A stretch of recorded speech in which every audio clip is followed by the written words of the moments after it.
Arrivées à la surface, toutes furent saisies par ce froid glacial. Après un moment d'hésitation, elles partirent toutes dans différentes directions. Trouver Zocluc et Biscottos ne fut pas difficile. Malheureusement, leur présence près de la fourmilière était maintenant quotidienne. Soudain, un son inaudible pour l'oreille humaine et Lutine retentit. Les deux compères ayant été repérés, la bataille pouvait commencer. Reconnaissant le clairon de rassemblement, les fourmis se mirent alors en ordre de bataille. Chaque commandant prit la tête d'une unité d'une vingtaine de fourmis-soldats, toute unité ayant un rôle bien précis qui avait été défini avant de lancer l'assaut. Une quinzaine d'unités partirent derrière l'arbre qui protégeait la fourmilière afin de tenter de prendre à revers les deux lutins. Elles transportaient avec elles une machine de guerre élaborée par les fourmis techniciennes de la fourmilière.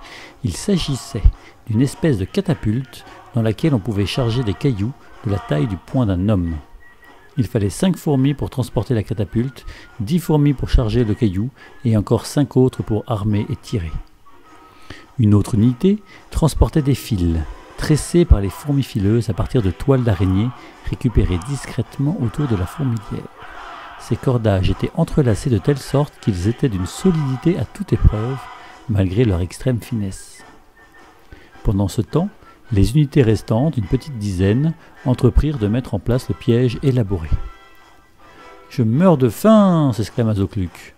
« Et avec ce froid, je ne sens plus mes doigts de pied. »« Ça, c'est parce que tu es tellement paresseux que tu ne les fais pas assez fonctionner, » grommela son comparse. « Comment ça, je ne les fais pas assez fonctionner ? Qui est assis les fesses sur cette souche pourrie depuis près de 2 heures à attendre ? Je ne fais peut-être pas fonctionner mes orteils, mais mes yeux, eux, sont rivés sur le sol à la recherche de notre festin. Ouais, le sort qu'on a lancé n'a pas dû fonctionner. Les fourmis doivent se terrer encore bien au chaud dans leur château. Le froid n'a pas dû atteindre le sous-sol. Je te l'avais bien dit que ça fonctionnerait pas. Je ne t'ai pas entendu donner de meilleure idée, imbécile au gros muscle. C'est sûr que quand on a tout dans les bras... Tais-toi un peu, regarde, il y en a là. Les deux lutins se redressèrent d'un coup, Biscottos se cognant la tête sur une branche basse au passage. Un petit nombre de fourmis avançaient, à la queue leu-leu, juste derrière la souche. Ils se levèrent avec toute la discrétion dont sont capables des lutins de leur espèce, et se mirent à les suivre. « Elles vont nous mener au reste de la colonie !» chuchota Zocluc. Les fourmis, bien sûr, étaient venues intentionnellement sous le nez des lutins. Leur rôle était de les mener dans les filets du piège qui les attendait. Les guetteuses ayant repéré que les lutins les avaient vus, la colonie chargée d'appâter les deux lutins fit demi-tour et avança dans la direction du piège concocté par la fourmilière. Ne se doutant de rien, Zocluc et Biscottos les suivaient. Soudain, Zocluc trébucha, immédiatement suivi par Biscottos qui lui roula dessus.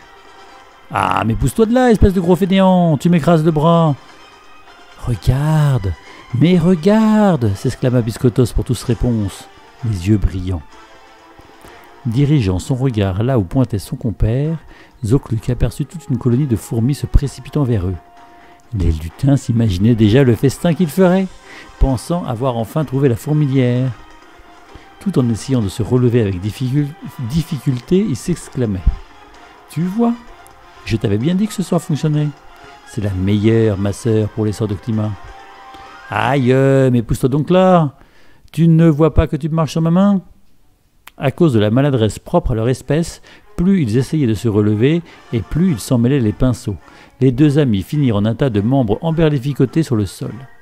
Après s'être débattus quelque temps, ils éclatèrent de rire, aussi prompts à trouver de l'humour dans leur situation grotesque qu'à se chamailler. Ils en avaient presque oublié les fourmis lorsque... Mais c'est quoi ça ? Demanda Biscottos en pointant l'une des machines de guerre qui arrivait tirée par une colonie de fourmis. Et puis soudain, ils furent assaillis de toutes parts par des projectiles dont ils ne comprenaient pas d'où ils venaient. Les fourmis avaient profité de leur chute pour se rapprocher et armer leurs catapultes, et elles mitraillaient en musique les ennemis tant qu'elles le pouvaient, profitant du fait qu'ils étaient au sol et dans l'incapacité provisoire de se relever. En 2 minutes, les deux lutins étaient assommés et ligotés sur le sol de la forêt. Leur besogne accomplie, les fourmis se réunirent alors pour décider de ce qu'elles allaient faire d'eux.